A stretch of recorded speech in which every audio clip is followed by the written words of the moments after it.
안녕하세요. 주말 잘들 지내시고 계시죠? 지금 이렇게 겨울에 또 걸맞는 또 귀한 시를 같이 소개하고 또 감상하고 함께 생각해보는 시간을 가져보겠습니다. 국내 시인이신 안도현 시인 많이들 잘 아실 거예요. 안도현 시인의 오늘 시를 한 편 소개해 드리고 안도현 시인을 통해서 우리가 지금 현재와 바라보는 그런 관점들을 한번 생각해 보는 시간을 가져보았으면 합니다. 제가 먼저 안도현 시인의 그 시를 먼저 낭송해 드리도록 하겠습니다. 어, 제목 우리가 눈발이라면 안도현 우리가 눈발이라면 허공에 쭈삣쭈삣 흩날리는 진눈깨비는 되지 말자. 세상이 바람 불고 춥고 어둡다 해도 사람이 사는 마을 가장 낮은 곳으로 따뜻한 한방눈이 되어 내리자. 우리가 눈발이라면 잠 못 든 이의 창문가에서는 편지가 되고 그대의 깊고 붉은 상처 위에 돋는 새살이 되자. 이런 시입니다. 우리가 정말 제가 눈발이라면 무엇이 될까 생각도 해보고 또 여러분들이 눈발이라면 어떤 곳에 가 계시고 싶은지 무엇을 하고 싶은지 어떤 일을 하고 싶은지 한번 생각해 보면 어떨까요? 안도현 시인에 대해서 뭐 너무 유명해서 잘 아실 거예요. 연탄 한 장으로 연탄 한 장이라는 시를 통해서 정말 우리가 사소하고 그냥 쉽게 넘어갈 수 있는 것들에 대해서 마음의 경각심을 불러일으켜줬던 좀 굉장히 충격적이고도 너무나 서민적인 시였다고 저는 생각을 합니다. 연탄 한 장도 여러분들 시간 되시면 꼭 한번 읽어보시면 어떨까 생각을 합니다. 안도현 시인에 대해서 간단히 좀 설명을 해드린다면 시인이셨고 또 정치인의 활동도 하셨었죠. 제가 간단히 좀 설명을 해보도록 하겠습니다. 네, 안도현 시인은 1961년생이십니다. 경북 예천에서 출생하셔서 경북 안동 국민학교를 졸업하시고 그 다음에는 중고등학교는 도예지로 나오셨던 것 같아요. 그리고 나서 이제 졸업을 다 하시고 교사직을 하실 때 먼저 그 전북 익산이 지금 익산이죠. 옛날에는 이리라고 했습니다. 이리라는 그 지역에서 이리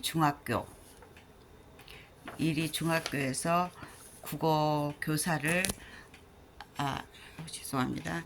국어 교사를 하시다가 전교조의 활동을 하시는 그 회원이라는 이유로 해임을 당하게 됩니다. 그래서 그 뒤에는 그 또 전북에 있는 장수라는 지역에 가서 장수 산서고등학교에서 또 국어 교사를 맡게 되십니다.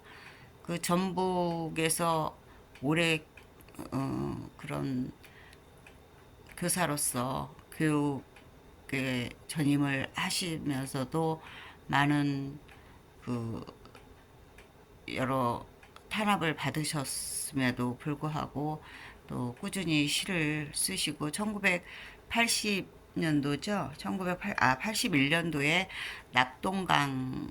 낙동강이라는 시로 등단을 하시게 됩니다. 이 그 외에 뭐 꾸준하게 집필을 하시면서 여러 가지 그 문학상에도 수상을 많이 하십니다. 서정주 문학상, 뭐 서정주 문학상, 소월시 문학상, 그 유명한 시인들의 모든 문학상들을 거의 휩쓸 정도로 굉장히 활발한 활동을 하시죠. 그러다가 이제 정치에 입문을 하시는데 또 유명한 그 도종환 시인이 국회의원이실 때 2012년인가 12년? 2000 아니 예, 맞습니다. 2012년 박근혜 정부가 들어섰을 때 그 국어 교과서에 시나 산문을 싣지 못하게 하는 정부 정책을 시행을 할 때 강력히 안도현 시인께서 반대를 목소리를 높이셨고 뭐 나는 박근혜 정부에서는 절대 시나 산문 글을 쓰지 않겠다라고 절필 선언까지 하셨던 그런 분이셨죠. 그래서 2017년 박근혜 그 탄핵이 가결이 되는 뒤에부터 다시 붓을 들게 됩니다.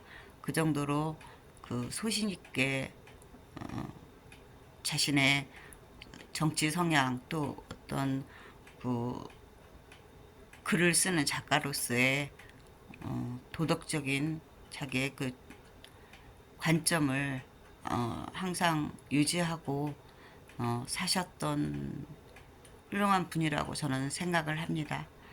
어떤 그 요즘은 정권 앞에서 다 무릎 꿇고 발발 떨고 기고 다 자기를 소멸시키는 그런 경우들을 우리가 많이 보는데 안도현 시인은 자신의 그 굳은 의지, 뜻은 굽히지 않았던 그런 점을 저는 높게 삽니다. 그 뒤에 그 또 여러 가지 일을 하셨던 그 목소리를 내셨던 부분은 문재인 정부에서 그 공수처 그 추진을 많이 외치셨고 또 그 윤석열 지금의 대통령 검찰총장을 검찰총장이 되는 것을 굉장히 반대하셨던 분으로 유명합니다. 또한 조국 전 장관을 지지하고 앞장서서 소리를 내셨던 분이시기도 합니다. 이런 뭐 그런 어떤 성향보다도 우리가 이런 겨울에 다시 한번 그분이 쓰셨던 시를 읽으면서 다시 이 작가의 마음을 한번 우리도 같이 공감해보고 다시 지금의 현재 나의 모습을 재점검하는 그런 시간이 되었으면 하는 생각입니다. 우리가 참 소신 있게 산다는 거 중요하죠. 여기에서 시에서도 나오듯이 그대의 깊고 붉은 상처 위에 돋는 새살이 되자라는 마지막 식구가 있습니다. 우리가 누군가의 새살이 돋는 곳에 나를 희생하는데 우리가 좀 더욱더 사용되어져야 되지 않나 하는 생각을 하게 됩니다. 요즘 정치적 총선을 앞두고 인재 발굴을 많이들 열심히들 찾아내고 있는 것 같습니다만 그닥 보기에 인재라는 사람으로 보이지 않는 건 저만 그럴까요? 이미 있을 곳, 할 곳 다 자리 차지하고 계셨던 분들이 자리 위치 이동만 하는 것이고 또 보여주기식 쇼윈도 정치에 그 광고 어느 한 문구처럼 사용되어지는 사람들을 찾아내는 게 과연 인재의 발굴인가 하는 생각도 듭니다. 정말 시민을 위해서, 내 지역 주민들, 이웃을 위해서 자신을 헌신하고 자신을 봉사하는데 사용하는 도구로 사용할 수 있는 진짜 일꾼들이 정치를 해야 되고, 또 정치 곳곳에서 쓰여졌으면 하는 저는 바람을 예전부터 해왔고, 그런 생각은 변하지 않고 있습니다. 자기의 사익을 위해서, 내 가족의 안위를 위해서 정치 수단화 시키고, 거기에 사용되는 자들은 우리가 너무나 많이 봤고, 그동안에 그런 정치인들에 대해서 염증이나 있음에도 불구하고 3선, 4선, 5선, 7선임에도 불구하고 또 그 자리를 탐탐히 노리고 있는 분들을 보면 어느 때는 정말 다시 썩어가고 있는 게 이 정치바닥 아닌가 하는 생각을 하게 됩니다.